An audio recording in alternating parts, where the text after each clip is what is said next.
You are live. Hey guys. Hey y'all. Welcome, welcome, welcome, welcome, welcome, welcome. I am super, super excited to have you guys here tonight with me. Super duper excited. I'll give you guys a minute to come in, and this way we could all get settled in. But in the meantime, welcome to my channel, healers. If this is your first time, welcome to my channel. For my day one healers, welcome back to the channel. It's your favorite coach, Nessa. And yes, I am excited to be back bringing you another episode. And this is a season 2, y'all. Consider last year season 1. Now we're in season 2 where we're going to be bringing new episodes. And on season 2, today's episode, we're going to be discussing narcissistic oppression. Tune in, y'all. Stay tuned because I know you're going to be in for a treat today. Cannot wait to share all this information with you guys. Welcome back to my channel. And remember, you can't be silenced any longer. That's pretty good, right? Welcome, y'all. Super, super. I have mastered doing these heart hands. So you might see me just dress back from time to time and just do one of these numbers, okay? It's just a form of love and appreciation. And I'll try my best to do them as often as possible. Yeah, this definitely sounds much better and a little bit more crisp. Well, welcome in. I'm so happy to see you. And just to give a big shout out to those of you guys who are watching my videos, thank you. Thank you all so much for watching my content, for supporting the channel. And the more you continue to support the channel, the more you watch the videos, share them and send the information out to someone else, is the better the channel is going to do. If you want to get more content like this, please share the information.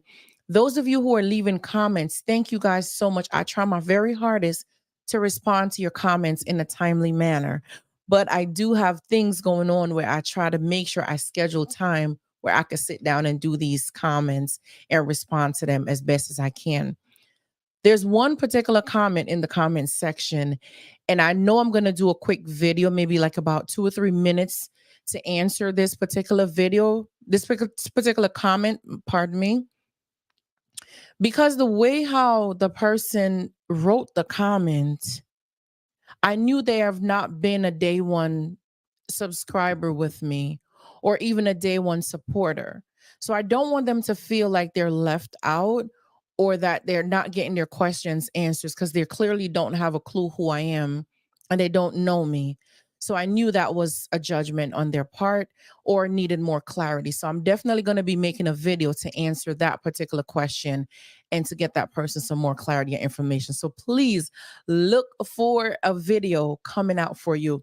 And for those of you guys, you might just see your comment in the comment section, and I'm doing a video just answering your question in the comment section. So please feel free to get the shout out for me just answering your questions, right? I cannot wait to spend more quality times like this with y'all. Thank you again so much for leaving your comment in the comment section, for watching the videos, and also for sharing them. The views are going up, the comments are going up, the likes are going up, the subscriptions are going up. Thank you guys so much. My queen, my sis Kanita is in the house. Thank you so much, sis, for coming through. I know. I wanted to make a big announcement, and I started to like post some videos to let everyone know that Saturday nights at 9 o'clock Eastern Standard Time, let's go live and talk about it. Let's enjoy our Saturday, do all the cleaning, cooking, date nights, do all of that good stuff. And then come back at 9 o'clock, so let's sit down and talk. And especially to my new healers, don't give up that late night prime time so soon, okay? So prime time, you should be back home so we could catch up and we could talk about this healing process, okay? I love you guys so much. Thank you, sis, for coming through. Thank you guys so much for watching. For those of you guys who are going to be watching this on a replay, you know what? Let me not keep you waiting any longer. Tonight's topic is healing from narcissistic oppression. I might have to make a part 2. I love this because I feel like once a month we should do like a nice slumber party. I don't know what you guys' thoughts on that, but I think maybe once a month we could just come in here and do a nice quick slumber party. Just bring a drink, bring something to drink, bring come in your favorite PJs or something, and let's do a night where we're ladies up and we're chilling, relaxing, and even the gentlemen too. Because listen, men heal from stuff too. We need to stop excluding them. But needless to say, we're going to jump into the topic and let's talk about narcissistic oppression. For those of you who have not seen my videos before about narcissism, please go and check them out. Please, please, please go and check them out.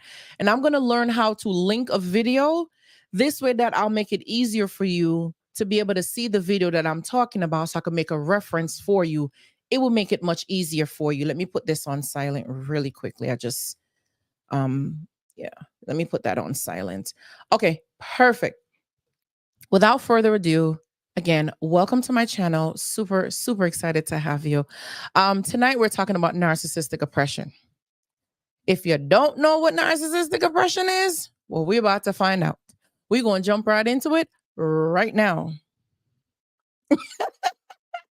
Listen, I'm with it. I'm ready for them comfortable nights, them nice pajamas, and them relaxing time. And we just sit back, unwind, and forget about all that stress.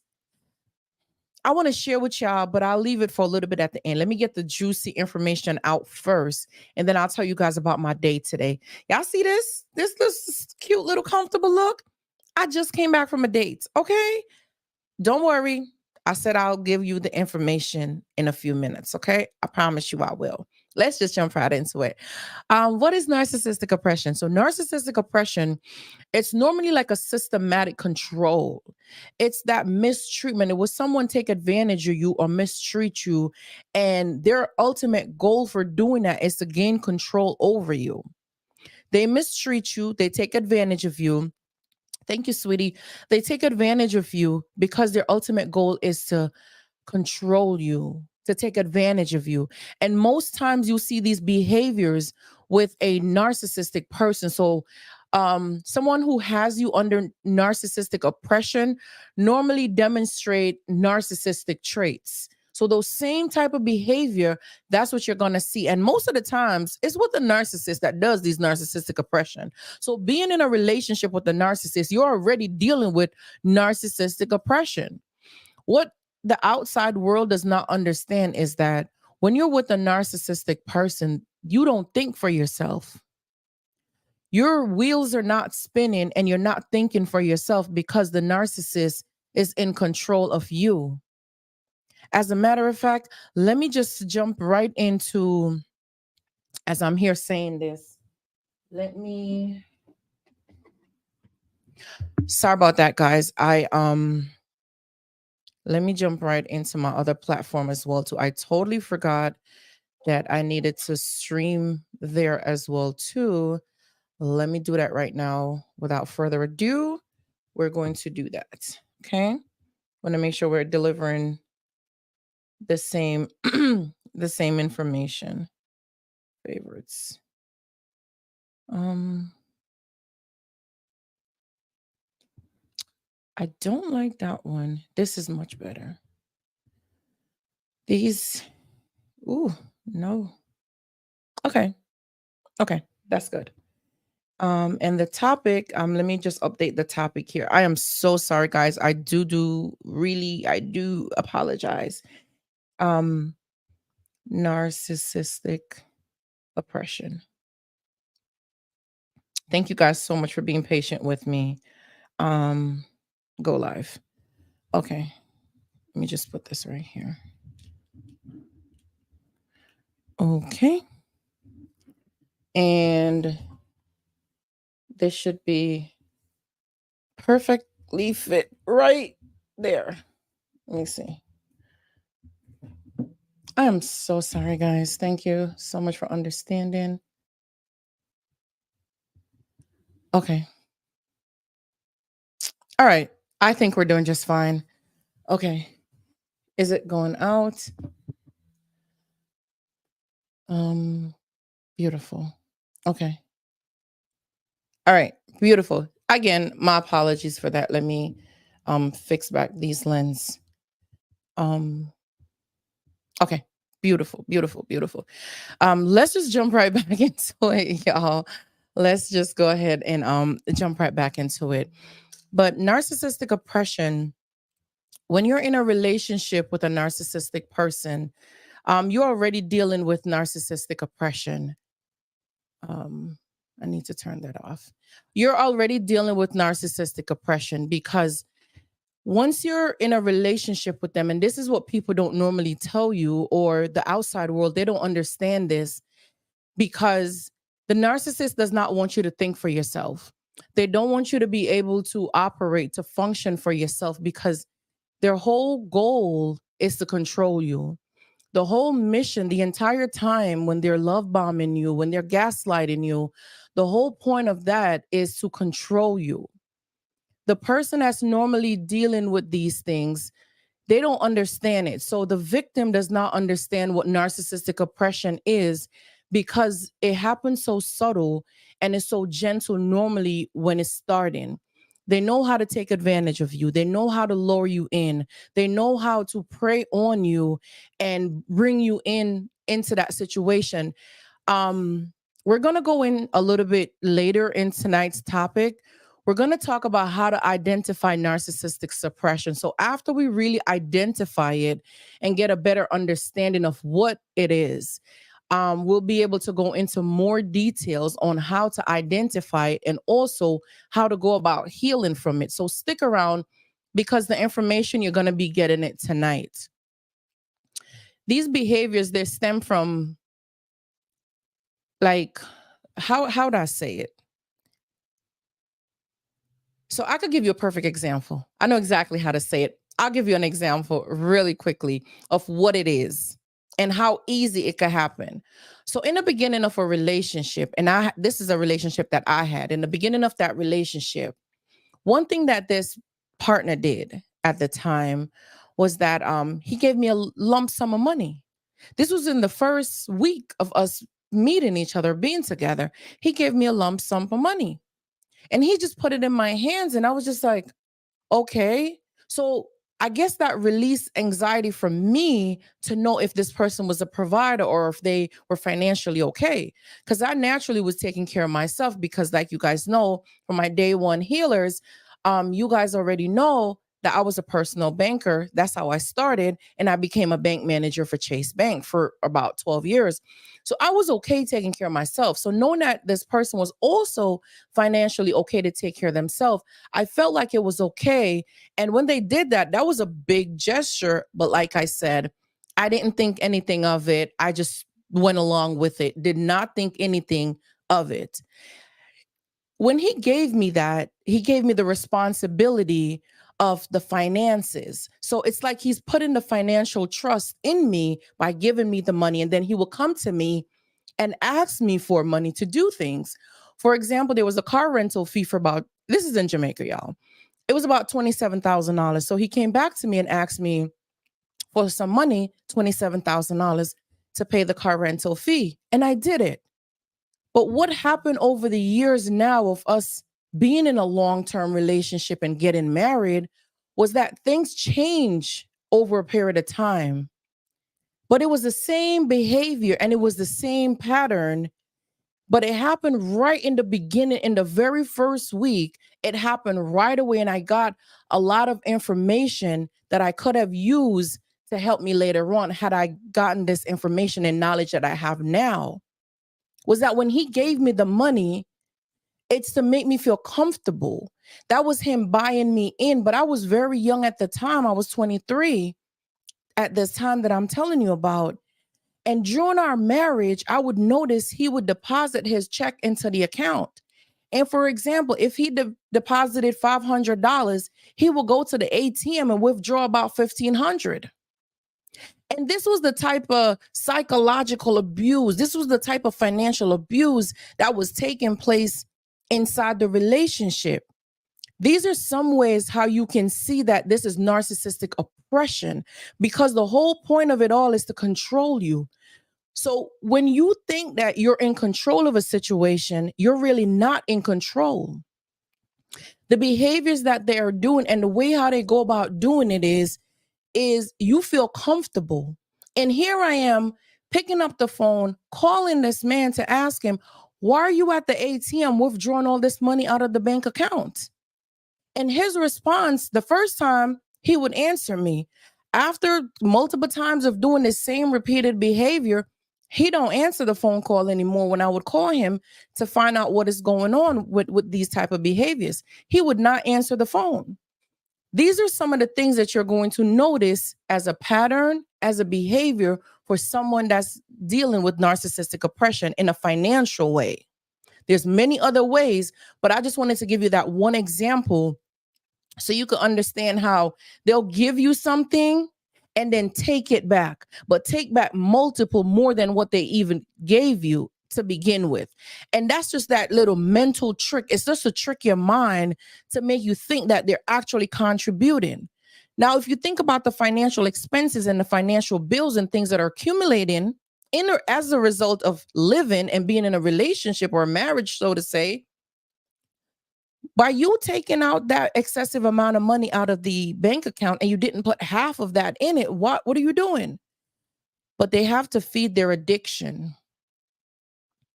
They have to feed their addiction. And in order for you to feel like you're complete, you actually accept these type of behaviors. They're controlling you, they're diminishing you, and they're making you feel less than who you are.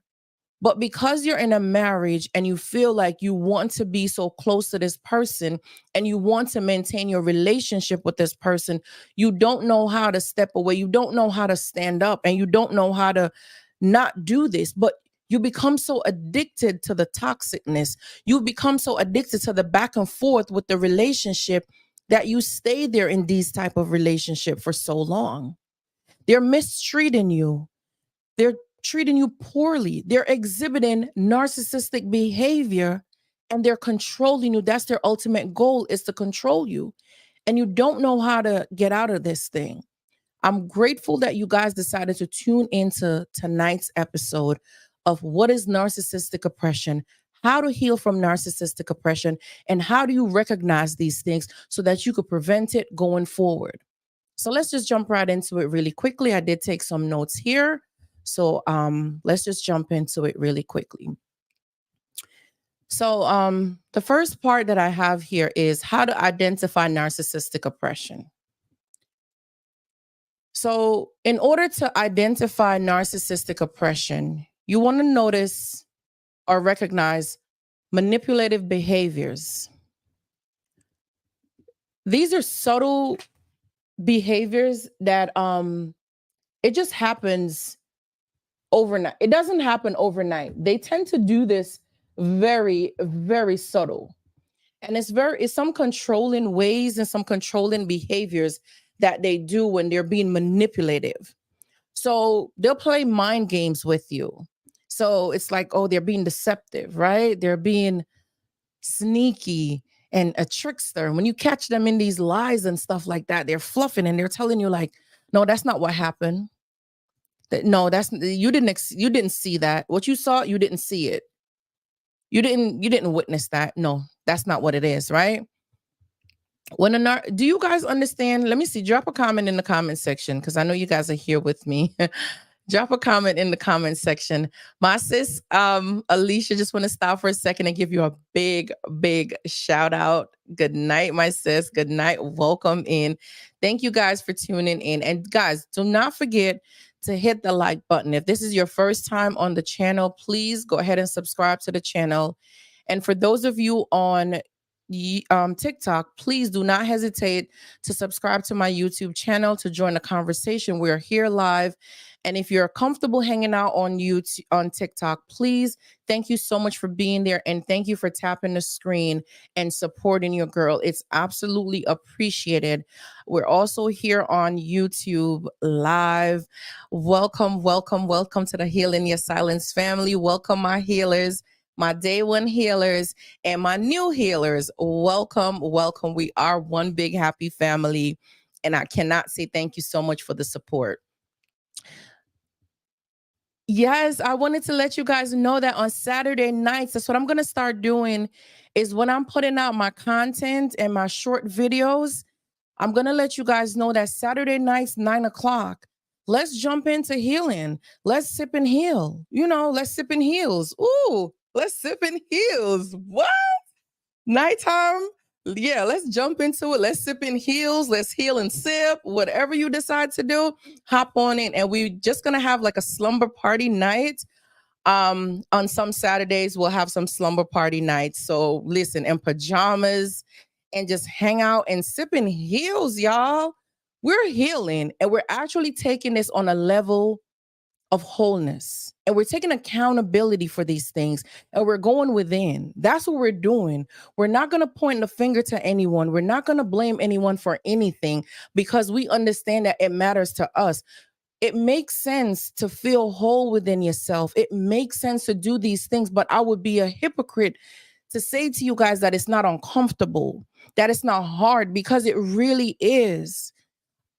I went out to dinner tonight and my daughter looked at me and she said, "Mommy, when you started going on these dates by yourself, did you feel uncomfortable? How did it make you feel?" And I thought that was a great question that she asked. I told her, like, I was very uncomfortable at first. Hi, Miss Breeze. Welcome in, new subscriber. Thank you so much.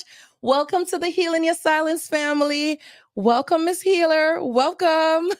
I answered her question and I told her, I said, I did feel uncomfortable at first. It was so awkward. I was sitting at the dinner table and I was so awkward. I was like, I was wondering if anyone is looking at me. I felt so naked. I felt so vulnerable just sitting there at the dinner table. And I was just like looking left and right. And my phone was my best friend. Like, I was so embarrassed. That's what she asked me, if I was embarrassed. And I told her I wasn't embarrassed. I was uncomfortable. And a lot of times when we think about our healing and how we're going to be healing from things, we get uncomfortable. It is uncomfortable when it's time to heal. It's very uncomfortable when you have to start doing things that you're not accustomed to. A change is different. A change is uncomfortable. It doesn't feel good. And it's the same thing that we're talking about tonight, is that narcissistic oppression. When you're going through narcissistic oppression, it is hard to come out of it. It is so hard to walk away from the narcissist because it's comfort. It's comfortability. You're so used to it. You're so accustomed to it, and you don't know what else to do. It is comfort. If I'm so used to this, why would I leave it? At least I know the madness that I'm dealing with. Like, I know he's going to come in drunk. I know he's going to put 500, like I said before, I know he's going to put $500 check in the bank account, but he going to withdraw 1,500. So I always got to make sure I have extra money saved up here, or I have money hide in the corner that he don't know about this money, because I already know when he goes to the bank what he's going to do and how much money he's going to withdraw from the bank account, and I'm going to be in the hole. So I have to be planning ahead of how we're going to take care of this mess before it occurs. This is what it looks like when you're under narcissistic oppression. You're being controlled. You no longer think for yourself. You're not thinking for yourself. But for some reason, because you're that strong, grounded type of woman, you're grounded in not seeing your family suffer. You're grounded in protecting your family. And now you're the one who's shielding your family. You're the one who's covering your family. You're the coverage for your family. And you don't want your family to be out on the street and being embarrassed and be put to shame. Thank you so much, Miss Bless, for tapping the screen and supporting my live. I appreciate you, sis. And do not hesitate to come on over to YouTube whenever you're ready and subscribe. I appreciate you guys so much. Hop into YouTube, star, welcome in, sis. I'm going to try my best to go between the two, but y'all know we got to jump into this, y'all. When I start going, you guys know what this looks like, okay? I appreciate the support so much. But when you're dealing with this type of narcissistic oppression, You're already making preparation for the damage that's coming ahead. The person is treating you poorly. Like I said earlier, right? That's how you identify mistreatment, manipulation. They mistreat you, they hurt you, and they abuse you. And you sit here and you take it because what? You are under narcissistic oppression and you do not know how to set yourself free. Do not worry. Like I told you guys, we're going to talk about what it is, how to identify it, and how we going to heal from it. Okay. You're not leaving here tonight without all that information. And for those of you guys who are catching this on a replay, you're going to be seeing this, whether it's in the morning, the afternoon, but you're not leaving here until I give you the information on how you're going to go ahead and heal from this thing. And I appreciate you guys for joining me, for supporting me, and for being here. I was out on a mission, working on myself and continuing my healing journey. There's always something to heal from, and there's always going to be something to grow from. When you're dealing with these things and going through this type of narcissistic oppression, you no longer think for yourself. That was one of the hardest things that I had to face in order to heal from it, because everything that I was doing was I was covering. Hey, Nana, welcome in, love. Everything that I was doing, I was going in more. I was covering more. Hey, Nancy. I was going in more. I was going in more. I was going in more. And I was covering more. See, the deeper you get into this type of narcissistic oppression is the more you cover for them. It's the more it's the more you don't want nobody to know what you're dealing with, because guess what? You're now fully aware of what you're dealing with. You are now fully aware of who this person is. You now know them because the mask is off. They're not pretending anymore. Those days are long gone. They're not pretending anymore. They're not hiding anymore. They're not doing anything different other than making sure that you sit here and you go nowhere. Because guess what? Every time you told them that you were going to leave, you sent a threat to them and you stayed. Every time you tell them, when you do this, I don't like it. This is how it makes me feel. They don't change. They don't do anything different other than they pretend like they're going to change and revert back to that old type of behavior. But you stay. I did a video earlier this week about something to that nature, saying that I was living in fear. I was so afraid to leave the narcissist because I felt like if I left the narcissist now, what if they change? What if this change that I've been asking them to change for years? What if they suddenly now change? Then I'm going to lose out. And I'm losing out on this person that I've loved for so long and I've been with for so long, and I'm going to lose out on this person. See that fear? That same fear that I was holding on to? I know many of you guys are holding on to that same type of fear as well too. And that's exactly what's keeping us bound. That's exactly what's keeping you bound and attached to the narcissist, because their ultimate goal from the beginning was to get you bound through narcissistic oppression. That was the goal the entire time. From the beginning, that was the goal. How they succeeded was to lower you in. It's to give you certain type of things to make you want more, to keep you coming back for more. So that was the bait.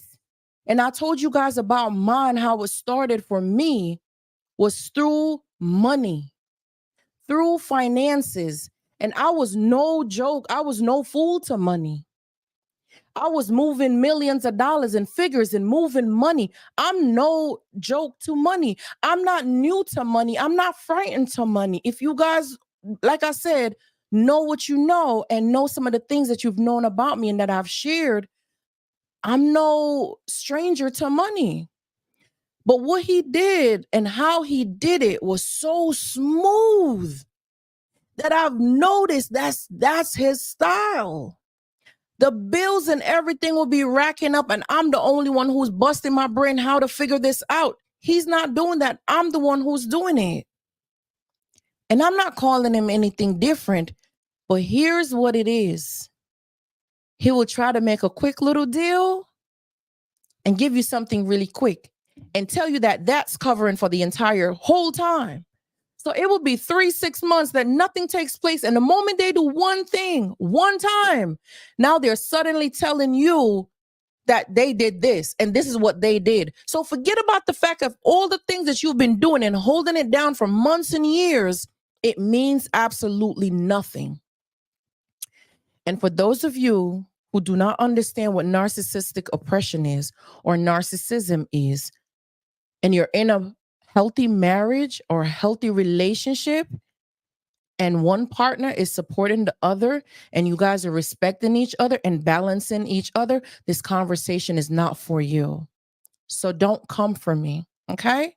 I'm not talking to those type of relationship that one is holding it down for the other. I'm not talking about that. I'm talking about narcissism. It's completely different.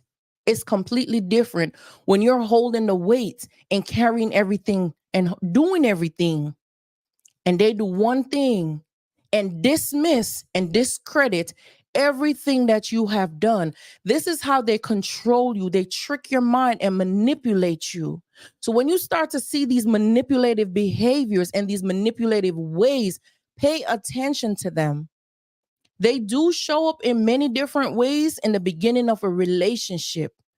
They come in very various ways. Love bombing ways. I was love bombed maybe about 2 days ago. And it was so simple and subtle, but you're going to start to have an eye for it to the point where you're able to recognize it so well. And it was just a simple conversation, but I was able to see through the conversation and see what it was. And it was just quick and easy. I said nothing. It was an immediate block. You want to get to that stage, and I'm going to help you guys and teach you how to get to that stage. I'll be very specific about this one. I met this guy inside the Walmart. The guy was helping me to find a cord for my camera and stuff like that. Okay, cool. He walked around and I noticed he made contact with me. And in my head, I said, you're going to come over and say something to me. I'm not being cocky, y'all. It's nothing like that. But you could feel it and you know, okay? And I said it just to myself in my head. I said it. The guy gave me the cord at Walmart, the stereo type of, not the stereo, the cord. The guy came over like Mr. Rescue. He came over and was like, make sure you have the right one because some of those cords, they're stereo type of cards.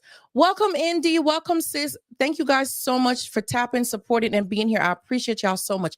He came over like, oh, make sure that you don't have the cord that has a stereo on it because, you know, some of them are stereos. Hey, Maggie. And I said, okay, no problem. And he looked and double checked. And I'm like, no, the ones up there are stereos. That's the one that I got. He was like, okay, you got the right one. So I said, all right, no problem. I walked off of my little shopping cart going about my business, right?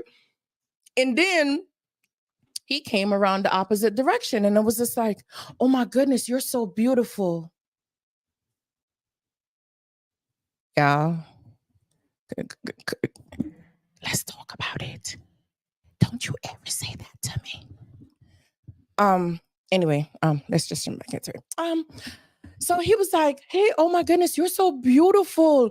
And like, you know, like, did you get what you're looking for and stuff like that? Was that all you needed? Because I'm gonna go to another location to see if I could find mine.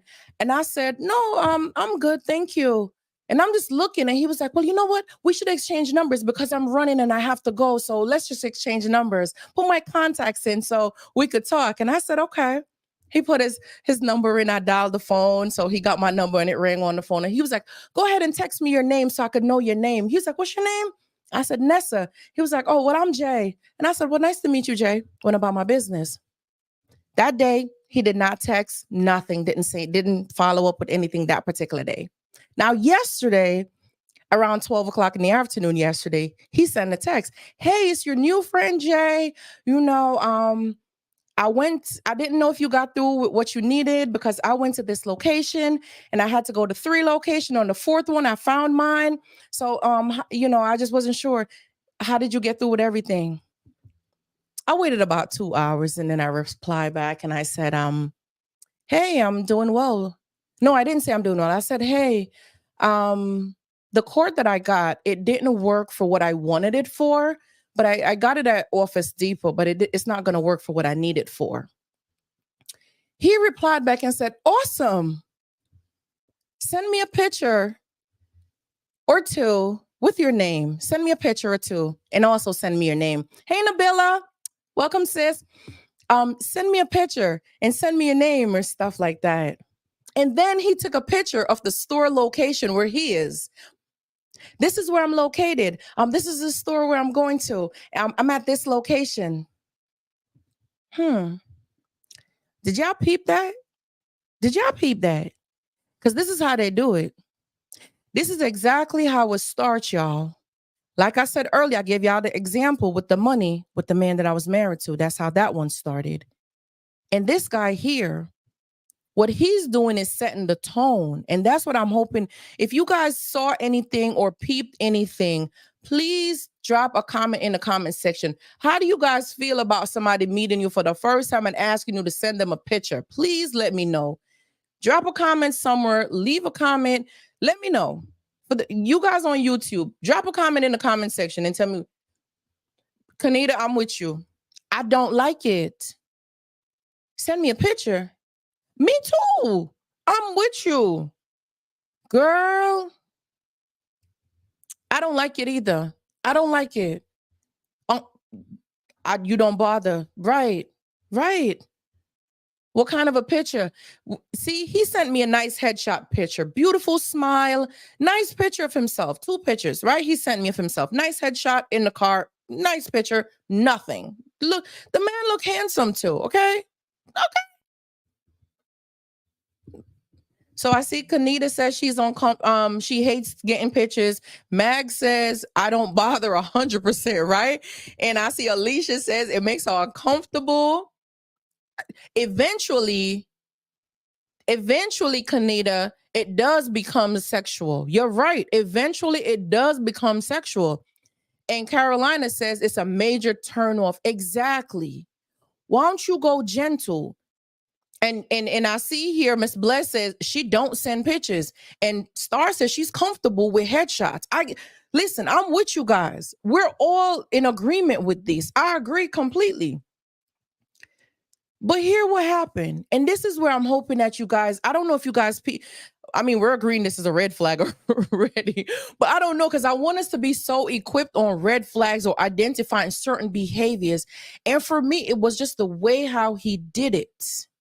Mind you, I said in my message that I got the cord, the auxiliary cord from Office Depot, but it's not the cord for it's not going to work for what I need it for. And his response was awesome. 3 text messages. Awesome. That's one. The second message says, send me a picture. Send me your name and a picture or 2.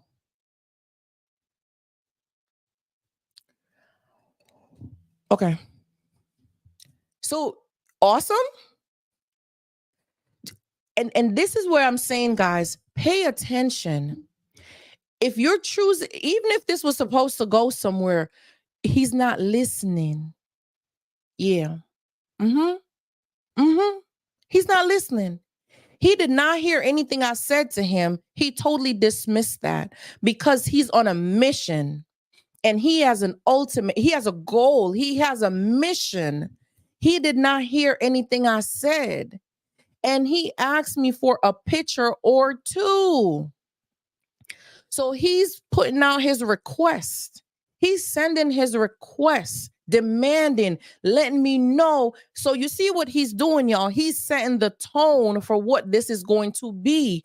Identify these things immediately. In, you could feel the tone, the energy, you could feel everything. Why would you be in? Yes, he's bossy. Exactly. And why would you want to be in a relationship with someone who's not going to listen to you? What is going to happen there? You're going to find yourself getting frustrated and you're going to be repeating yourself over and over to this person, trying to get them to understand you. And you're going to be the one who's going to be left frustrated. You do not want to walk into a relationship or a situation or trying to get to know a person like this, because like I said, it's going to lead to the very thing, narcissistic oppression, because the goal right here is to gain control. He don't care nothing about the cord that I got, anything of the sort. He is looking for control. And what he sees in me was a perfect target for him to take down. That's what it is. You're a target to take down because they see, listen, you guys think you don't have shine. You guys think you don't have that glow. You guys think you don't have this thing going on for you. It's going to happen. It's going to show. It's going to be out. It's going to show. He saw an opportunity to take me down. And what better way than to be so charming and nurturing and caring, and I would just be one on the list. That's all it is, just one more on his list. But the thing about it is, he didn't know who he bumped into. Beautiful, send me a picture, awesome. You really insulted me. You really did. You really, really did insult me. I immediately blocked him. Block immediately. There's nothing for you to sit around and linger. My peeps, my healers, do not let a person disrespect you more than once. And he did it 3 times, y'all. He did it 3 times. I allowed him to do it 3 times. You tell me why. The first one was beautiful. That was the first disrespect. I didn't run at that. Okay, I'm not gonna be so, toxic. But the other 2 were together, so they all got blocked immediately. Do not linger. Do not wait around for somebody to disrespect you more than one time. More than one time is enough, because if you are a caring and nurturing person, you will demonstrate those in your behaviors. If you're a loving and nurturing type of person, you will demonstrate those behaviors in your actions. Believe a person when they show you who they are. They can show you who they are better than they could tell you. Believe them. Don't go making up stories in your head. Don't go making up excuses. Oh, he was having a long day. Oh, he probably just overlooked it. It was an oversight. Think about how many oversights are you going to be enabling? And when we start to think about things this way, the healing starts.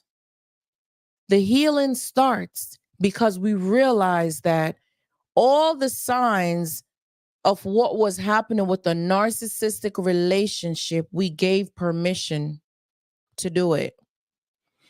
We gave the okay for this behavior to happen. We gave the okay for this to take place. And in reality, it was so unconscious because it wasn't like we're like, oh, come mess with me. Oh, I'm available to be disrespected. That's not what it is. That's not what it is. But hear what it is. Like anybody else, we're just looking for love. We're just looking for love. We just want to be in a healthy, loving relationship with somebody who says what they mean and mean what they say and just be honest about it and call it a day. Because guess what we're doing? We're judging people on us. We're using us to judge other people, and that's where we're going wrong. You cannot judge a person based on you because they're not you. That's what you would do. That's who you are.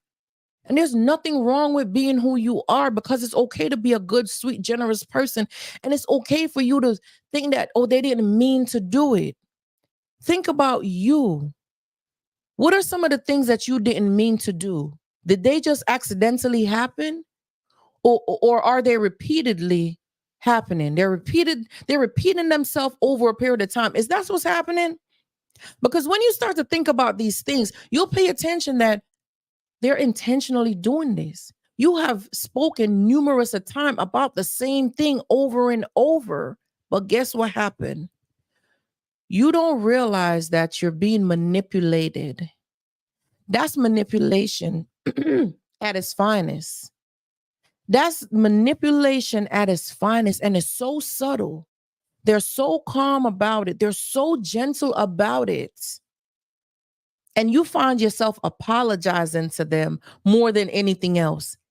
If you guys have been in situations where you have been apologizing to the person that was hurting you, you're going back to them begging for their forgiveness and begging for them to forgive you and apologize because you didn't mean to upset them. You got them upset. That's manipulation. That's your manipulative tactic. Be mindful of them. Be aware of them because that's what they do. You're a peacemaker. You just want peace. But this is what they do. This is how they get you tied in. This is how they get you bonded to them with the back and forth. And a lot of times you think you're in love, but you're not in love. You're in pain.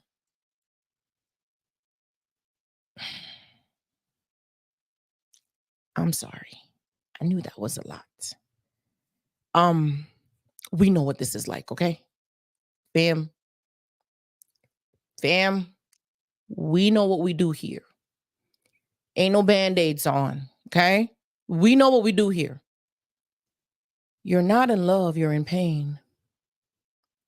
And you become addicted to the pain that you want it more and more. And for some reason, without the pain, it feels uncomfortable. For some reason, if you don't get that pain, you're uncomfortable.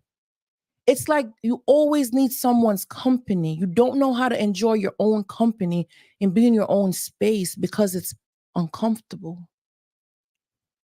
Like my daughter asked me, was I embarrassed to sit alone at a dinner table at a restaurant? I wasn't embarrassed, but I was uncomfortable. Lord, I was uncomfortable to the point where I'm just texting at the table. I'm uncomfortable, not embarrassed, but uncomfortable. And that's what it feels like when you have company and you're in the presence of company. You have that companionship. You're so codependent on that person. You rely on them for support. You rely on them for certain things.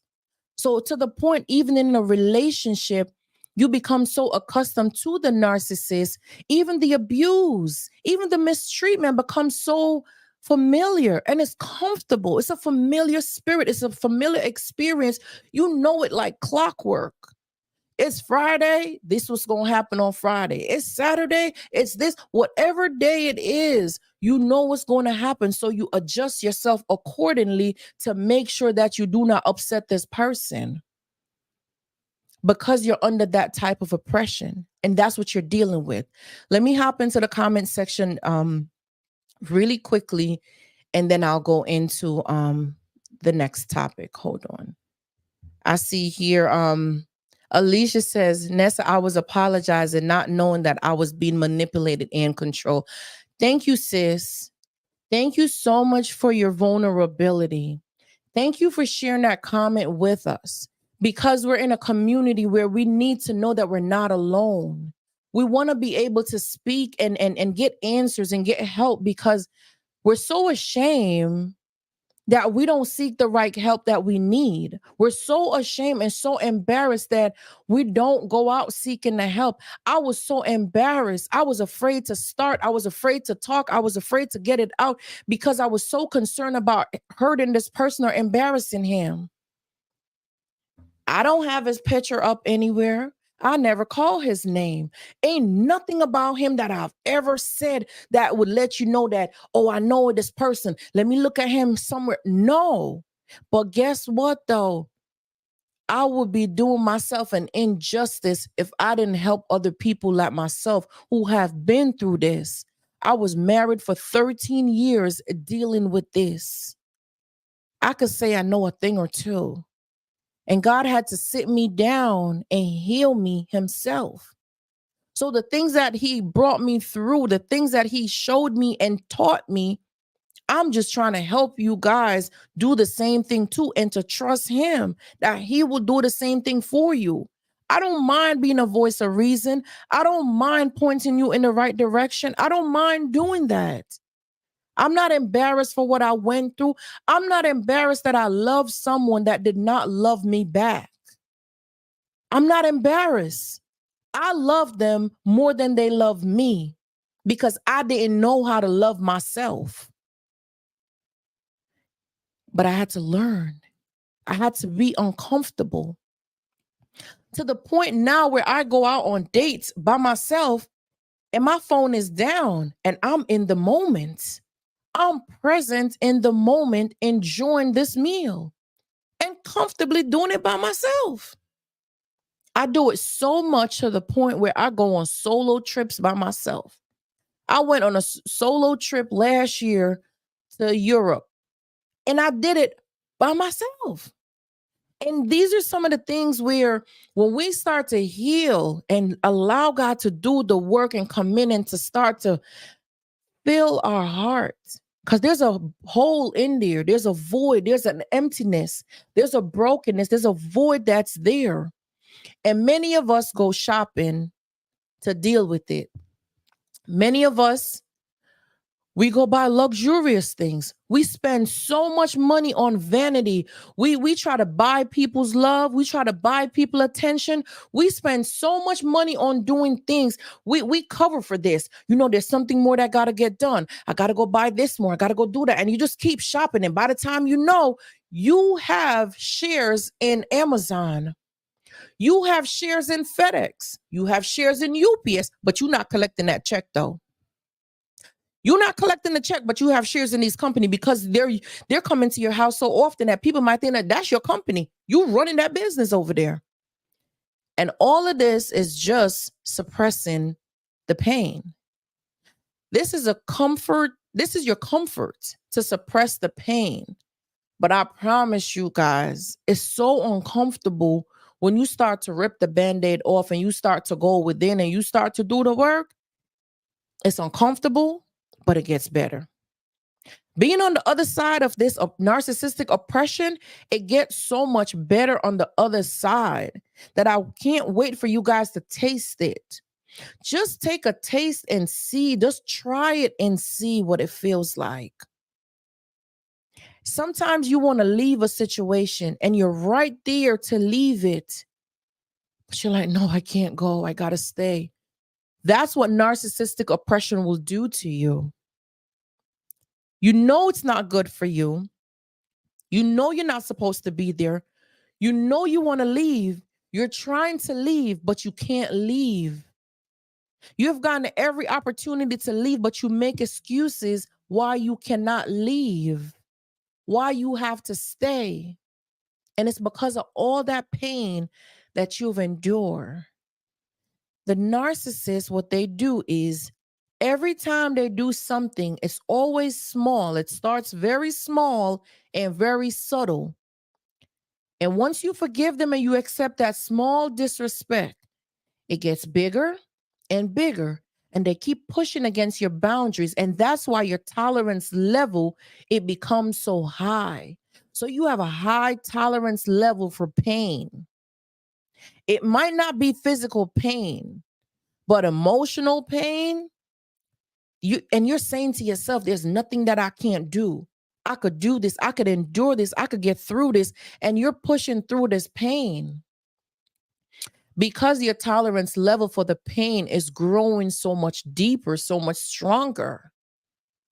And every time you give that narcissist a chance and you forgive them, you allow them to stay, to continue to push more pain and inflict more pain. And you stay there and you collect it because you release it and you overcome that one. And you're like, okay, that was tough, got a few jabs in and I got a few punch in. but I'm back up and I'm strong again and I could continue to do this. And every time you come back stronger to the narcissist, they punch you harder and harder every single time. And that's because they know that you're not someone who quits easily. You don't give up easily. They know that. You're a fighter, you're a survivor. You're the one who figures things out, and they know this. You're the one in the middle of a chaotic situation. You bring the peace, you bring the calm, you bring some clarity to this situation. You bring organization to the situation. And the narcissist knows this about you because they've pushed your boundaries and they've tested you and they saw your strength. And that's what they want from you is your strength. To control you, they need your strength. So there's not love for you. They don't love you. There's no love there for you. There's jealousy there for you. There's envy there for you. And that's what they see. That's what they see. It's not love. They don't see you as someone that they want to love or that they're capable of loving. That's not what it is. There's a lot of pain there. There's a lot of hurt. There's a lot of envy. There's a lot of jealousy there. And the jealousy is like, that thing that's in you, or you so confident, oh, I'm gonna break your confidence. Oh, you think you confident? Oh, I got you. I know exactly how to break your confidence. They start devaluing you. They start disrespecting you. They start dismissing you. All of a sudden, the same thing that you used to do all the time, they got a problem with it. The very thing that they liked about you in the beginning, they don't like it no more. It's all of a sudden that very thing that they told you was so great about you is the very thing that they're using to destroy you. So watch the compliments that you get because a lot of time jealousy is hiding behind those compliments, okay? A lot of times jealousy is hiding behind those compliments. They do it to get you in and they're so over the top with it in the beginning. It just hits you like a wind just blew in your face. That's exactly how they come on to you. It's not slow and steady. It's hot or completely cold. And they do it in such a way where your temperature rises and the whole time, all you're trying to do is find a balance. You're trying to find a balance throughout everything, and you can't seem to find that balance because you can't even catch them for a minute because 1 minute they're hot, the next minute they're cold. You cannot gauge their temperature. So you're left there lost. Not to worry yourself. Not to worry yourself. You could get over this. You could get over this, okay? Another way that you could recognize some of the things with them is that they're, like I said before, they criticize you. They devalue you. Nothing you do is good enough. Nothing you do works. Nothing you do makes sense. This is too hot. That's too cold. This is not cooked properly. Why are you making the food like this? Like you always used to do it. Why are you cooking at 7 o'clock? Why don't you cook at 8 o'clock? Like it's so nasty the way how they speak to you, the way how they treat you. But pay attention to these behaviors. The first one we said earlier was their manipulative behavior. They constantly criticize you. They devalue you, they shame you, and not to mention, they do not have sympathy for other people. Do you ever realize that when you're in a relationship with one of these narcissists, that they don't have any sympathy for people? They treat people poorly. They have a lack for how that person feel. It's missing. They don't feel for you. They don't. They don't know how to feel for you. And that man I'm not calling him a narcissist, by the way. I just know that wasn't for me. Okay? I'm not calling him anything. I told him I didn't get what I wanted to do something for me. And he said, awesome. Now, can somebody help me to recognize the empathy there? Like, where's the empathy? Where's the empathy? I didn't get what I wanted to do what I want. So basically, what I'm trying to do, I'm not going to be able to accomplish it. And you're like, awesome? Where's the empathy? And these are some of the things that we overlook and we make excuses for them, but they're sitting there right in front of our face the entire time. Let me see. Yeah, right. Right. I agree, Nancy. You don't know what's normal when you're in that type of narcissistic oppression. I totally agree with you. You don't know because you've normalized that this behavior so much that you don't know what is normal and what is not. You don't know what is. You don't know normal behavior no more because you have normalized that type of behavior. I totally agree. They don't have empathy for other people. They lack empathy for other people. But pay attention. Thank you so much, Star. I appreciate you, sis. But pay attention for this type of behavior. They always, it's there's like a power struggle. There's this power struggle. This is how they get that drive. There's a I'm superior over you. We're not partners. You know, you guys are not equal. You got he's superior over you. And I know ladies do it too, but you know, like pay attention. I'm talking to y'all here tonight. Y'all, we know where we're going with this, right? They're so malicious. And some of them, they show these harmful behaviors too, even to people around them. They hurt them. I remember one of my close friend. She's talking to this man, and y'all tell me if I'm wrong for saying this, but she's dating this guy. And she told me that, oh, he's so nice. You know, he has a nice little getaway type of home, and they go there sometimes, and it's so beautiful. And he has sons. And she remembered that one of his sons that they were hanging out for a weekend, spending a weekend together, and they were intertwining with their kids together, her kids, his kids, and the one of the sons was getting so upset and wasn't listening to their dad. And she said that he got so angry that he took the boy and threw him across the room. I, girl, that's not okay. I understand boys are going to be boys, but they're still people. They're still kids. You could hurt that little boy. You could damage him. You're inflicting wound on. You're hurting this child. You're creating harm to this child. That's abuse. And I remember I said it to her. I said, "You're not going to be okay with this type of relationship." Because he's demonstrating something. Oh, but he treats me nicely and he's so nice to my daughter. Okay. Until he gets full control over you. Okay. You don't know what you're in for. But until he gets full control, oh, he's showing you. And that's what we're not paying attention to you. If he's treating his own children like that, what do you think he's going to do to you and your child? Why would you feel safe and comfortable enough to have a daughter around a type of man like that?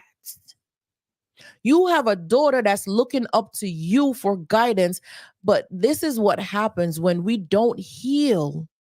When we don't take the time to heal and to be able to recognize red flags and these type of behaviors, we tend to normalize behaviors when we see them, and we make excuses for these type of behaviors, and we take up a new situation and a new problem to go through the process all over again. He's demonstrating this behavior to you. He's showing you these type of behaviors right up front. So yes, he pampers you. That's all an illusion. That's not real. And I said it, for me, this man gave me the money, whatever lump sum of money it was, and asked me back for $27,000. And I gave it to him because he gave me the money to hold for him. So I knew it wasn't mine, but he made me feel like it was mine. He made me feel like I was in control. He made me feel like, yes, I was in control. And for a long time, he would go to work and bring home his check and give it to me. So I did feel like I was in control and I knew where everything was going on. Guess what? This man had a whole child behind me and I knew nothing about it. The child was 1 year old before I found out about the child. Okay. So you could think you're in control of something, but let me tell y'all something. You control nothing. Nothing. You don't. Their manipulative games will have you at hello. Their manipulative games are so manipulative that they'll play the victim card, that they're broken, they're hurt, and you're the only person in the world that could help them, that could save them, but you don't have a doctor's degree, right? You're not a psychologist, right? You're not a medical assistant. You're not a therapist. You're not none of these things, but you're not their mother or their father. You're not even a family member. You're not a close friend. Who are you to this person? But they're going to tell you that you're the only person they could trust with anything.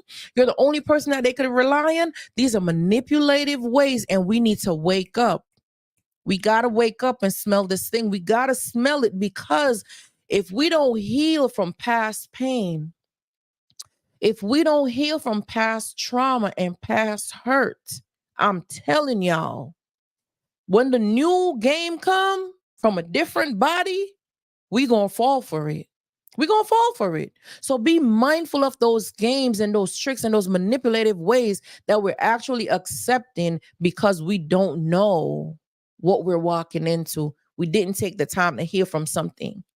When my close friend told me that this man, this is how he behaved, this is how he treat his sons, and beat them like that and throw them in the wall, what you think is going to happen later on in a relationship like that? He going to be punching walls, because that's to drive fear in you. That's manipulation at its best. He's conditioning her mind, programming her, and this is how they introduce fear into you.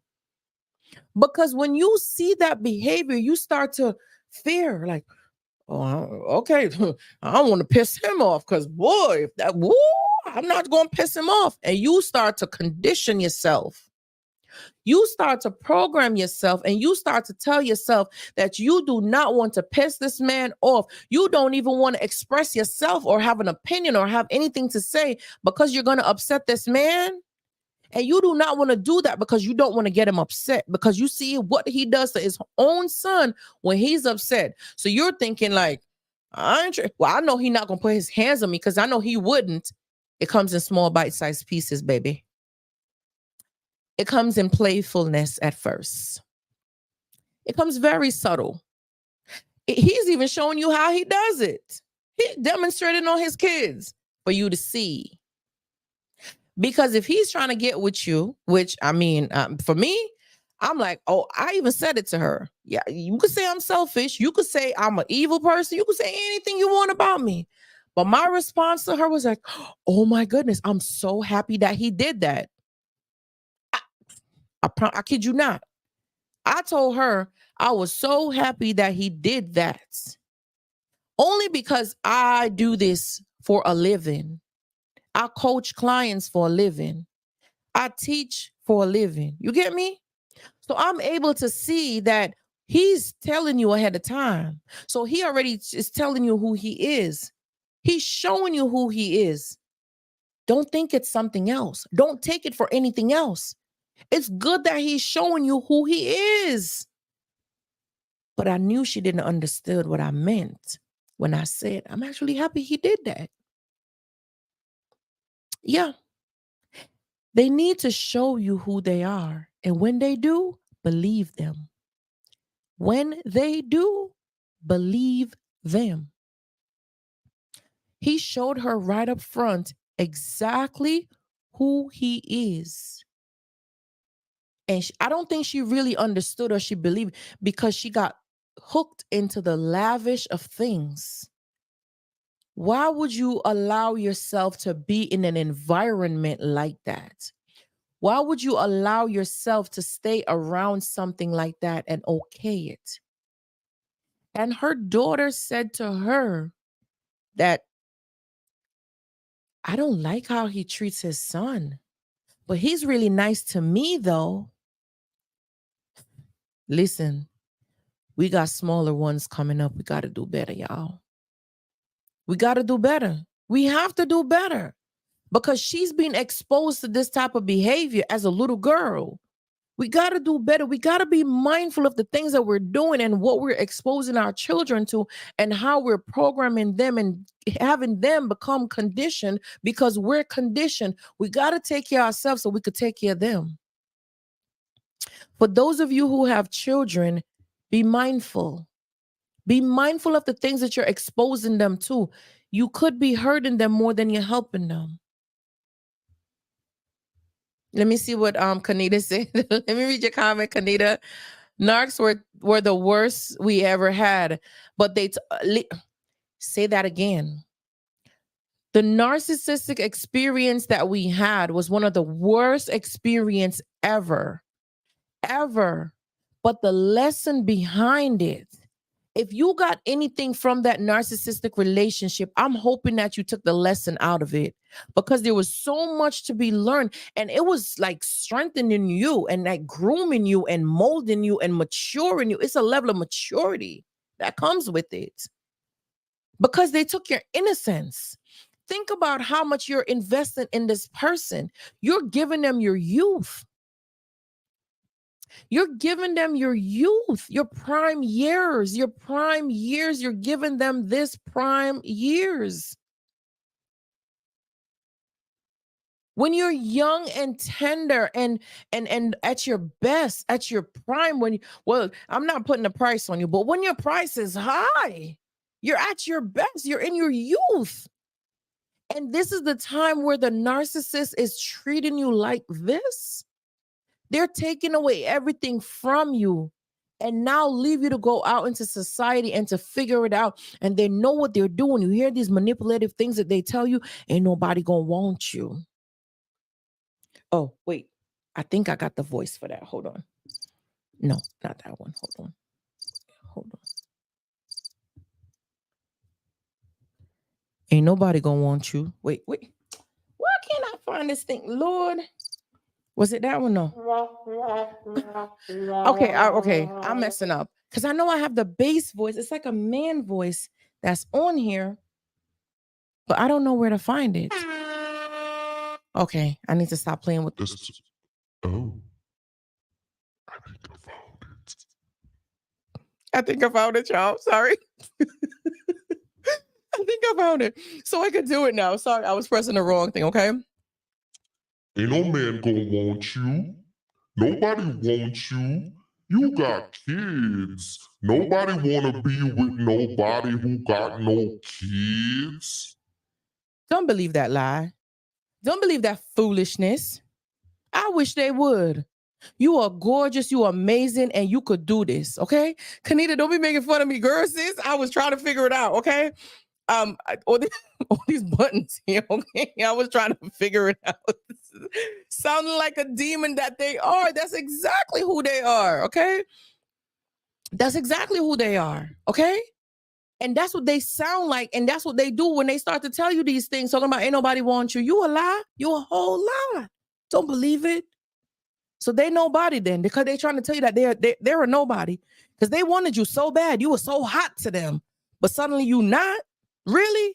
Come on, man. Stop playing with it. Stop playing with it. I know you a lie. Listen, let me see if I could pull up my notes really quickly and just jump into how we're going to go about healing from this thing, because you guys have been so amazing, so loyal to me and been here with me, and I appreciate you so much. Let me take an opportunity really quickly to do a small little quick infomercial. Thank you guys so much for joining the live, for hanging out with me tonight. It's your girl Nessa, Healing Your Silence.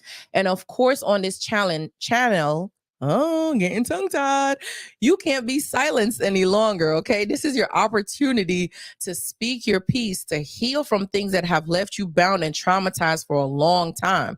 If you're new to this channel and you're a new healer, welcome. For my day one healers, welcome. We're here healing, so welcome, healers. It's your girl Nessa. Please go ahead and like the video. If you're enjoying this content, please go ahead and like the video. And if you haven't already subscribed to this channel, I don't know what you're waiting for. You know we're going to get through this. So please do not hesitate to go ahead and subscribe to your girl channel, because we're in here and we're going to get this going. I love y'all so much. Let's just jump back into the last part of our video. So we're at the last end of our video because I know y'all been faithful to me. Y'all been hanging with me. And I want to keep y'all too late, especially we coming next for slumber party, y'all. So you know we coming. We got to plan the slumber party. Okay? That's what we coming into next. And for those of you guys, as we go into the last segment of our video tonight, for those of you guys who don't know, coming April, I'm going to start to launch a program for 30 days where we're going to go through the healing process. We're going to do the healing journey, the healing process, and we're going to go through it in 30 days, y'all. We're going to talk about the information. We're going to talk about the things that we need to heal from, because sometimes we're all over the place. Don't worry. We're bringing it together and we're going to do it in 30 days. I'm not telling you that you're going to be healed in 30 days. Do not get that misconception. Do not get confused. Do not twist my words. But I'm going to teach you the things that you need to heal from in 30 days. These are the things that's going to get you back on track. Life after narcissism is amazing. It's great. It gets better. And that's where I want us to get to. So I want to start in April. I'm going to start giving little hints, little tips, little hints to let you guys know that April, I'm going full blast to let you know, get your copy, secure your seat, get yourself ready, because we're going to be in it. In 30 days, that's our 30-day program. That's our 30-day, you could call it a 30-day program. You could call it a 30-day challenge. You could call it anything you want to call it, but call it and secure it, okay? It's going to be great. Think about sexual trauma. Think about going through sexual trauma that you need to heal from with this narcissist. Think about that. Oh, yeah, y'all know it's going to be juicy. So we're not even going to start doing that right now. Let me stop. I didn't even take a water break, y'all. We've been doing this, and I didn't even take a water break. Let me just jump into a quick water break, okay? No, I didn't cuss, y'all. I was just testing out the thing, okay? I didn't cuss. Ow. Drink my quick little water break. I'm having too much fun, y'all. Thank you so much for liking the video. Thank you so much for sharing. Welcome in, Jewel. I appreciate you. Star, you've been here with me hanging out. Thank you guys for 4,000 and change likes on the screen. I can't tell you thank you enough. Thank you to my new subscribers. Welcome to the channel. Let me see God first and I second. Let me read your comment. Welcome in, sis. I see that you're a new subscriber to the channel. Thank you so much for subscribing. Let me go ahead and read your comment. You said, Nessa, I know the devil got to be firing and laying demons off them falling to destroy you and all of us as well. If you know, you know. If you know, you know. But we got to stand tall. We got to stand on God's word. He said he'd never leave us nor forsake us. Yea, though I walk through the valley of the shadow of death, I will fear no evil, for thou art with me. Thy rod and thy staff, they comfort me. He prepared a table before my enemies. He said he's going to prepare a table before my enemies. So as long as I'm eating, he going to prepare a table for me to put that food, okay? Stay focused, y'all. Stay grounded. The attack is going to come as long as you're living. As long as you're serving God, as long as you're here, it's going to come. But he said he will prepare a table before your enemy, in the presence of your enemy. So you continue to eat. Eat.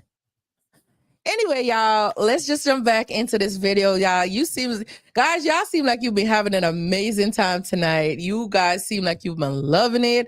And your girl is definitely back, as you already know. I'm back, and I'm going to be blowing up y'all timeline. I'm going to be popping up. A video going to be here. A video going to be there. Share a video with somebody. Tell a friend, tell a friend, tell a friend. Tell somebody, because we're back. And we just going to pick up where we left off. That's it. We not new to this. We just picking up where we left off. Y'all, ain't nothing changed, y'all. Consistency is key. Let's jump into it, y'all. Let's jump. I love y'all so much. I love y'all for the support. I love y'all so much, right? So the last segment tonight is, how do you heal from narcissistic oppression? Wow. Took a little while to get those words out of my mouth, right? How do you heal from narcissistic oppression? And it's not too many notes that I took here because some of it we've spoken about, but I want to capture everything in one screen, right? So, when we start to hear from narcissistic oppression, one of the first things that we need to do is to start setting boundaries. I know it's hard, but it's very important to set boundaries. And I'm going to do a small little quick role play that's going to last maybe 1 minute. That's about it on setting boundaries. Okay.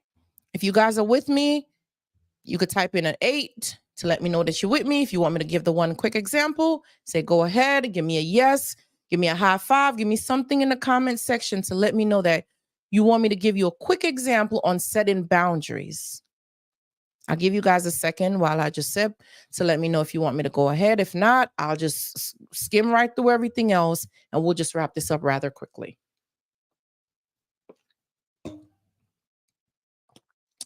I just needed one. Thank you so much. I just needed one. Thank you. That's good enough. So here it is about setting boundaries. And I love using this example. So you come to my house, you know nothing about my house, right? You come to my house. My rules in my house is we don't wear shoes in the house. So you're new to my house, you know nothing about my house, and you come to visit me and you're comfortable walking in your shoes. So you came into the house and you walk right in with your shoes and you're walking around the house with your shoes. You're comfortable, but I invited you to my house as a guest. I know I don't like shoes in my house, but it's my responsibility to tell you that I don't like shoes in my house. I can't get mad at the fact that you walked around in the house with your shoes on. And I'm going to call somebody and tell them, oh, did you know such and such came to my house and they were walking around the house with their shoes on? And I was so mad. Like, how could they do such a thing? Is that what they do at their house? Wrong. You don't do that. You don't call nobody and tell nobody what they did. No, you need to address it. See where I'm going with this? You need to address that situation because it's you. It's your house. They're a visitor. You invited them there. So when they came to your house and they walked in with shoes, the first thing you do at the door, say, hey, Tommy, Michelle, whatever. Hey, hon. So I have a shoe rack right here. So just go ahead and put your shoes on and not to worry. I have a pack of new socks right here. If you want to just, if your feet is going to be cold or whatever. So I have some socks here for you or something like that. If you need some fresh pair of socks, the pack is brand new. They're single package. So you see that they're brand new. Okay.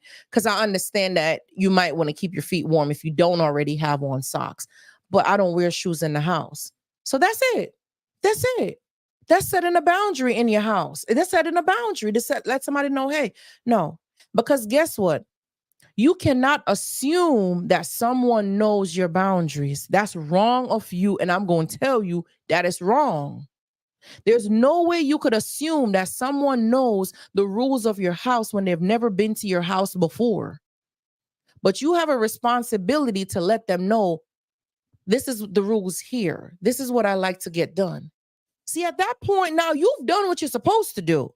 And we're learning it in these small type of ways because maybe it will help us learn how to set boundaries with people as well, too, in relationship, right? But we have to know what we're okay with. And that's why I use that example because it's simple enough, but it's effective because we all can relate to it. And that's what I wanted to do. You come to my house, you don't know the rules there, but I'm going to let you know how it's done here. And I'm going to assist, as a matter of fact, to help you to get on board. So here's what now. The second time this person comes to your house, they know your rules the first time, right? Because you helped them and you assist them and you told them what your rules were. The second time they came to your house, now they possibly could have forgotten the rules, of course. And they came in again with the shoes on in the house, right? So they somehow forgot it the second time.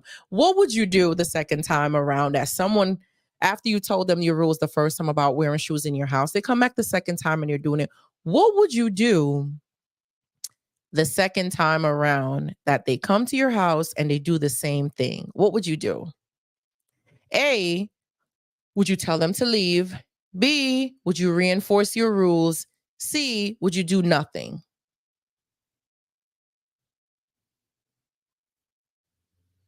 Tell them to leave, reinforce your rules, or do nothing.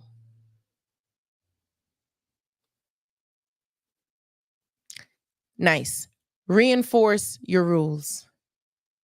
That's it. You reinforce them because you're the one who have these rules. You're the one who is it's affecting you. So you have to reinforce these rules. It's up to you to reinforce them, reintroduce it to the person. And guess what? If they continue this behavior, it's up to you if you want to continue to allow them to do this, because you not only gave them one chance, but you gave them two. They know, and there's also a shoe rack there. They know at certain point what it is. But guess what? You're the one who's enforcing the rule. You're the one who needs to hold the rules. That's you. It's your standards. You have to be the one to hold it and hold the person accountable for those things. You're the one who's encouraging that type of behavior. So you now have to take responsibility for that. Very simple, quick and easy. All right. Let's jump into the next one really quickly, which is finding a supportive group. Now, we're doing that constantly, right? But for those who have not gone through this process or understand how to heal from narcissistic oppression, um, seek out friends, therapy, find a group or community of people that understand your language, that knows how to go through this process, how to go through this journey, how to heal from stuff like this. Get help. Get yourself the proper help. Surround yourself with people who can help you to let your shoulders down. Be free and not be judged in this particular environment, that you be able to be free to go ahead and let it go, let loose and express how you feel and how this thing make you feel. Like, be comfortable in a community where you can actually be yourself. The third one is one of my favorite one, and that's self-care. I practice that daily. I'm not going to tell you that I have a perfect process or a perfect routine or a perfect step down to do. But some of the things that I do is make sure that I practice proper self-care. It's important to put yourself first. It's important to ensure that you are prioritizing yourself, that you're making sure that you find the time for you. Going through this step, dealing with these things is not easy. But even while you're going through narcissistic oppression, you can still start to heal from it while you're in it. You could still find time to take care of yourself while you're in it. You could still find time to go through the steps and go through this stuff while you're in it. You can still find time to, brush your hair a little bit softer today. Maybe rub your eyebrows a little bit, maybe sit and drink a cup of tea at night, something calming, something to soothe the body, soothe the mind. I love listening to jazz music when I'm cooking. It just makes the place feel so calm and relaxed, and it helps with anxiety.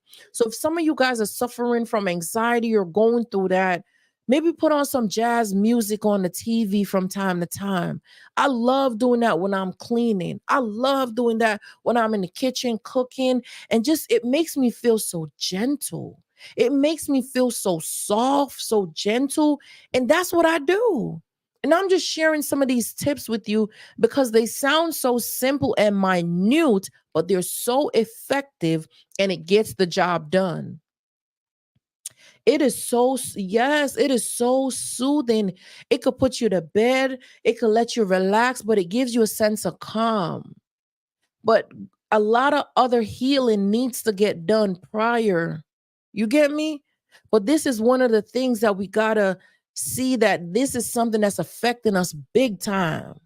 Narcissistic oppression is real. It takes a toll on your mental, your emotional well-being, your spiritual well-being, your financial being. Narcissistic oppression destroys almost every single part of your life. It turns your life upside down. You go through this process thinking that you're okay, but if you can stay away from these type of people in a relationship, please do so. They are very conniving, they're very slippery, they're deceitful, and they know exactly what they're doing.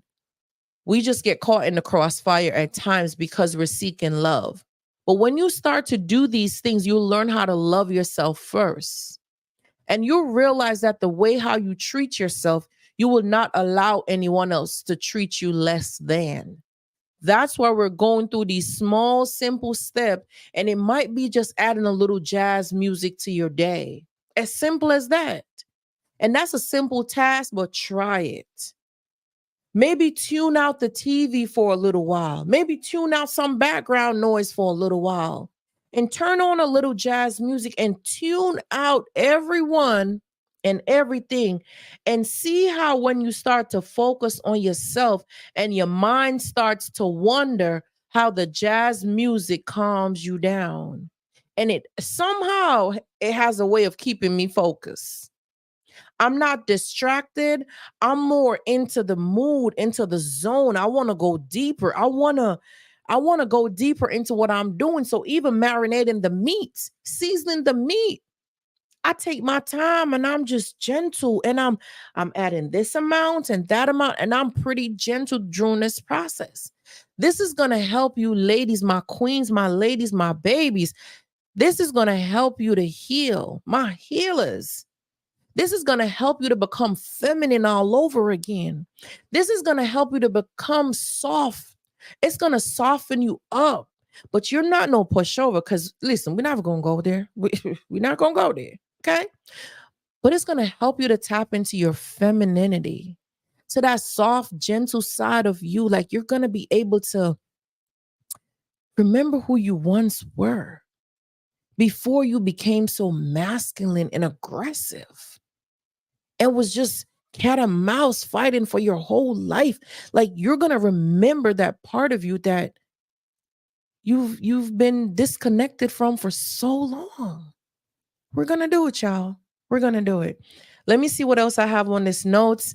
Um, establishing a support group. I did go over that already.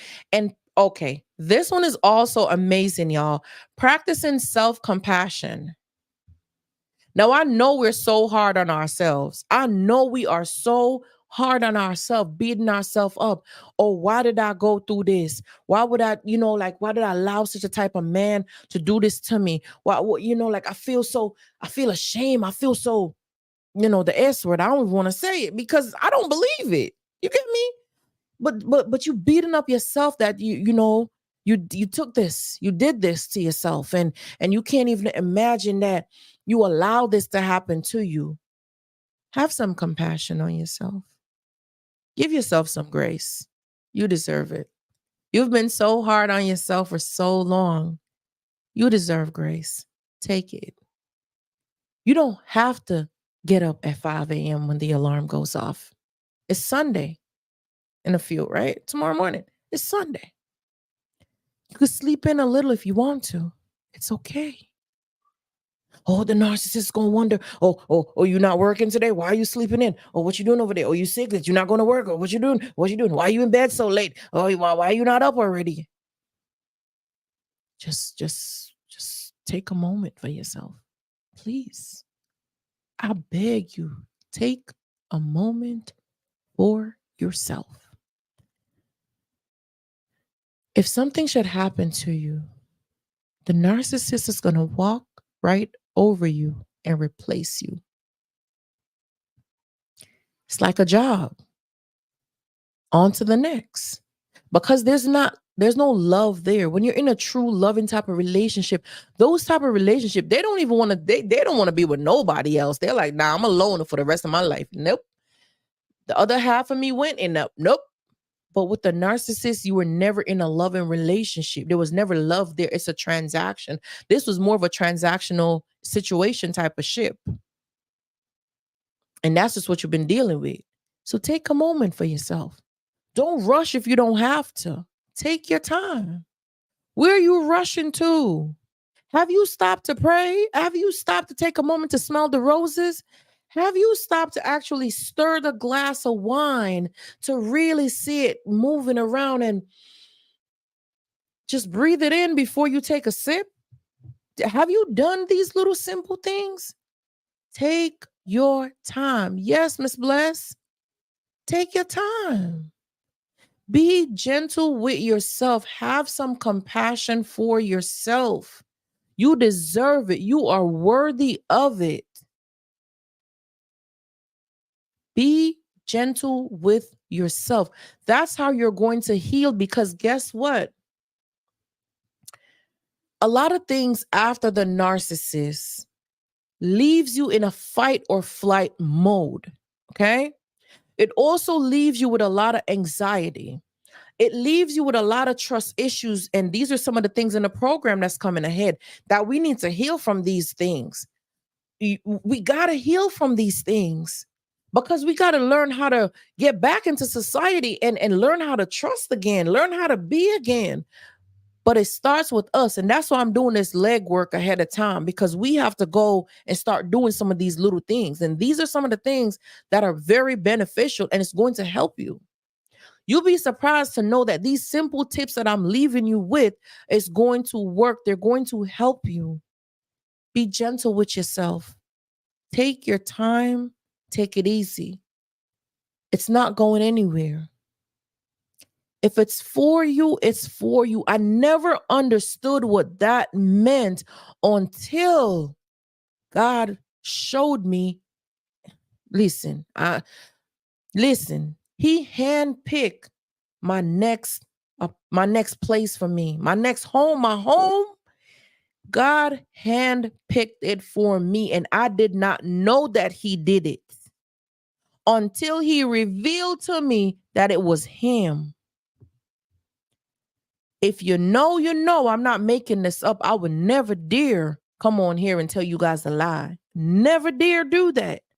Because I serve a mighty God, and He don't play about me, and I don't play about Him. So I want you guys to understand what I'm saying to you. Stay focused. Take your time with yourself. Have some compassion for yourself. Be gentle with yourself. Nurture yourself a little bit. You know what? The sensation. Have you see how your skin feels? I took off my nails because I just want to embrace my own nails, right? I just want to embrace them. I just want to feel me. I want to feel some of me in bite-sized pieces. Take your time with yourself. Learn how to feel again. Know how your skin feels. Because let me tell you something. They're great charmers. So if you don't know how to be soft and gentle with yourself, girl, when they look at you with that eye, you gonna melt. You hear me? But start doing it for yourself. Start treating yourself that way. So it doesn't surprise you when they come with the charm. You do it for yourself already. You're not surprised. You're not. And it's okay. And see, when you stand on business like that, a joker is they're going to run jokes. But if it ain't funny, you ain't going to laugh. Listen, stand on business. You got this.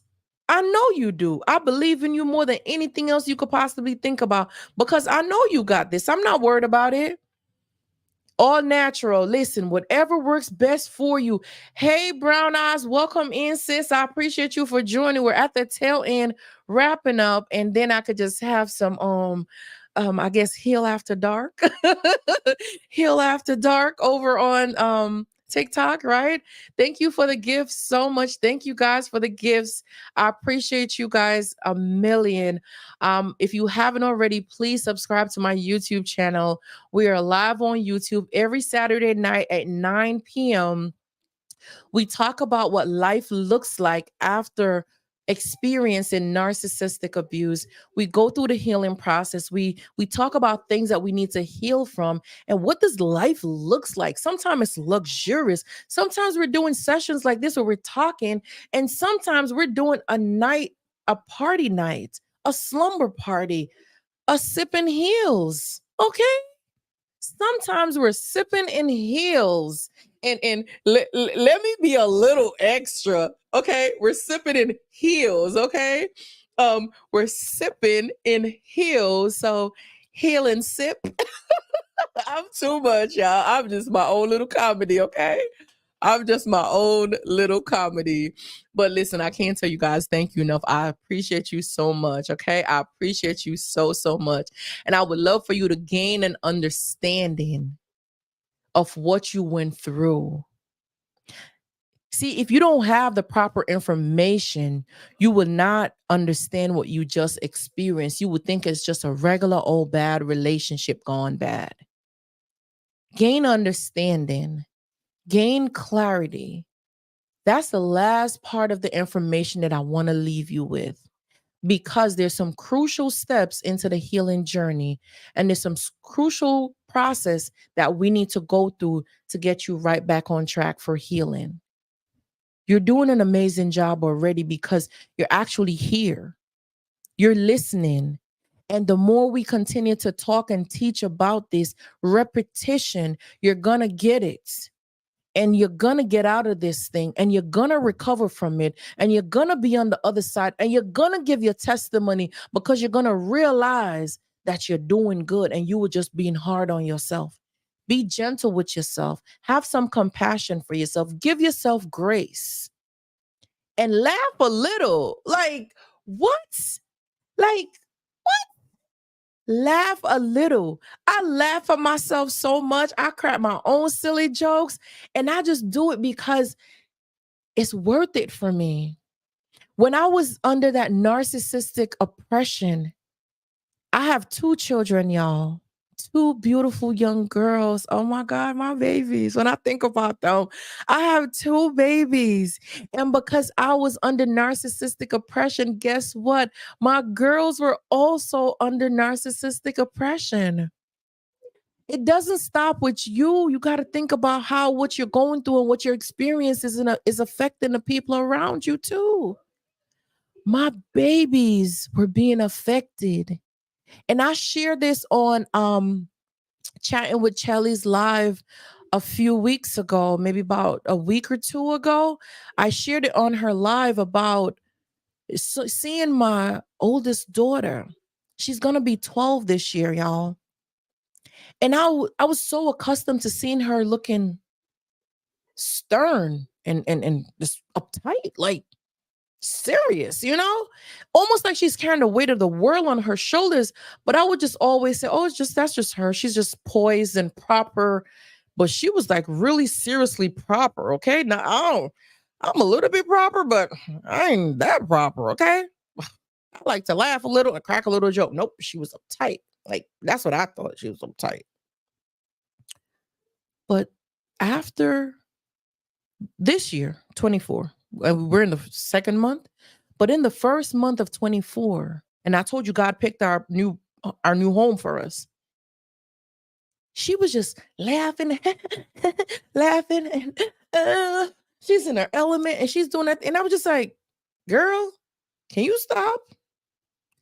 I felt uncomfortable like seeing her like that because I'm not used to that. Girl, you 11. I've been with you for a long time. You was my baby and we was doing this, but I don't know what happened, if it's that preteen. So I was getting accustomed to it. You see, when you get accustomed to and comfortable with something, you start to accept that as normal. You've made that normal. Thank you, sis. Thank you so much, sis. I appreciate you. Appreciate the love. Appreciate the love. Right? Thank you for the gift. Thank you for the gift. I became so accustomed to seeing her miserable and looking all grumpy, like she was carrying the weight of the world on her shoulders, to the point that when she started laughing and being all happy and silly, I started getting uncomfortable. I was so uncomfortable that I was like, girl, can you stop? Like, you're starting to irritate me. I promise you, like, sometimes I'm a little outburst, okay? I need help with that. I need help. Okay. With my outbursts sometimes. I need help. I could say I need help. But I said to her, I was like, girl, can you stop? It's starting to irritate me. Then I felt really bad when I said that, y'all. I felt so bad. I felt so horrible that I sat down and I started to talk to God. And I was just like, what am I doing? What just happened? And I slept on it that night and I woke up and I started praying and asking for clarity on what happened yesterday. What did I witness? And God placed it on my heart. She's really happy. You have gotten so used to seeing her unhappy that you've normalized her unhappiness. She was carrying the weight of you and her dad, that she became you. She was carrying some of your burdens too. Yeah, I was lost for words because I didn't realize she was under that type of oppression as well too. They're experiencing everything that you're going through. They're going through it and they know it's not right because the younger generation, they're different, y'all. But they're being forced to accept it because you're there accepting it. She was finally happy. She was finally free and she was expressing herself. And I tried to dim her shine because I didn't understand the glow. I didn't understand her freedom. I did not understand what she was going through. It brought tears to my eyes. I took her and sit her down. We went out on a little date, a mommy and me date. And I sat her down and I said, baby girl, I'm so sorry. I apologize for how I treated you and what I said to you. I said, are you really happy? She said, yes, mommy, I am. She was like, it felt like our old home. Like we finally, we're not going through what we're going through anymore. Like, mommy, it really feels good. I'm happy. I said, I'm sorry, baby. I'm just not used to seeing you like this. This is new for me. But I'm happy that you're happy. We should continue to do this more. Y'all, breaking free from narcissistic oppression is real. It is real as it gets. But you could do it. It's possible. Her smile was taken. Her smile was gone. Y'all, that blew my mind. And I don't want to get y'all emotional because I got emotional and that was heavy for me. But as a mom, I apologize to my babies. I show them respect. I treat them like people and I give them what I want. I want respect. I want love. I want clarity. I want an explanation. Let's talk about it. And don't get it twisted. I'm still Jamaican. Okay. So I'm a yell first, possibly a lot of times. Like, okay, what you doing over there? Yep. Yeah.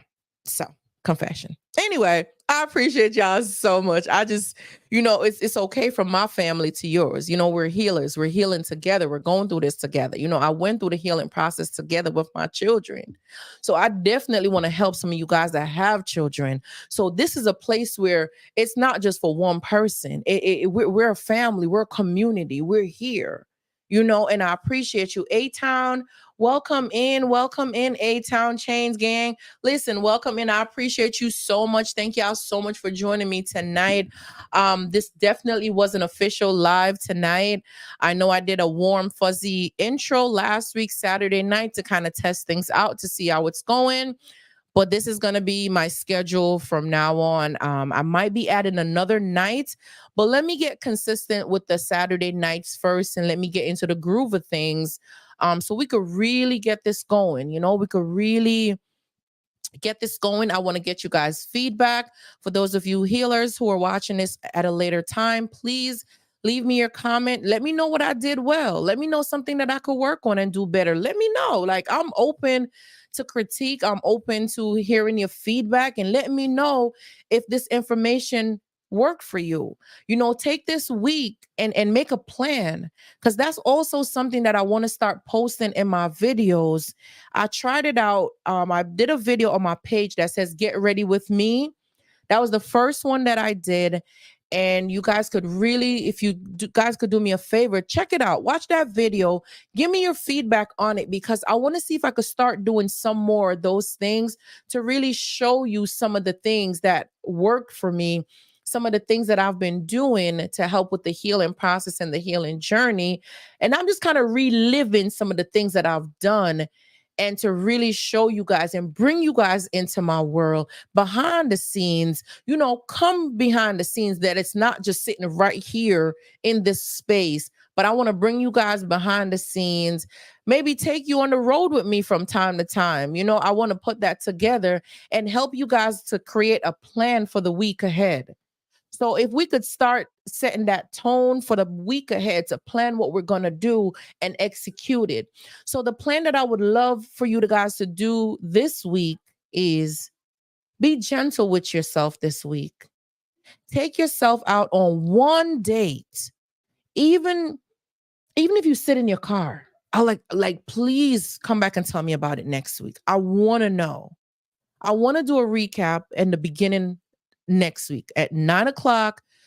Please join me next week, 9 p.m. Eastern Standard Time, next Saturday. Join me, because I would love to get a recap of you guys' week that you're going to be doing for the week. You could start from tomorrow, Sunday through Friday, or even Saturday too. Just hop in here Saturday night and let's talk about it. I would love to know, what's your favorite jazz music? What jazz music you've been listening to? How it sounds? How it makes you feel? And I want you to go on a date. Can you do those two things for me? Just two things I'm asking, please. Go on a date, even if it's in your car, but just do it by yourself. Just do it. Create the scene. Just be on a date by yourself. Just one. And please, can you listen to some jazz music? Please. I just want to help soften us up just a little bit, because we're going to go through this process and we're going to get it right, y'all. We're going to get it. It's your favorite coach, Nessa. Come on. We know it's true, right? Let me read this comment here, because I see Alicia put a comment here. And she said, God first and second, we are chosen to go through this for a particular reason. We've suffered so much, but God sees us as high, strong children. And you're right. He didn't just skip you to go through this experience. No, he allowed you to go through the experience, because what? You got to come out. You got to get the test so you could come out and give your testimony, right? You got to go through this experience, because when you've gone through that battle, you could now come out and help somebody else get through it. And you could be a voice of reason for somebody else. Sometimes I feel like I didn't even go through nothing. That's how I feel, because it's like, you really tried it. You really tried it, and you came out with your best. That's your best. You tried it. You tried it. So yes, he does give you strength to go through it, though. You realize that? Do you peep that? He gives you the strength that you need to get through what you're going through, the challenges and the battle. He don't leave you hanging. He don't leave you by yourself. You get the strength to go through what you're going through. You realize he's always there. Lord, help me make a way. Father God, if you make a way for me, I know I'll do this and I'll do that. And we go back against our word. We don't keep our words, but he's always there giving us the tools that we need necessary in order to get the job done. Never forget that. One way I look at it is that we are ones that were preventing this society and the world from becoming Sodom and Gomorrah. Again, we all remember that story. Yes, absolutely. You know what? We can't prevent what's destined to be, because you realize that fornication and all these things, and it's happening right before your eyes. But take heed. Take heed to the warning signs, so you won't be caught like in the days of Noah, right? So take heed to the warning signs.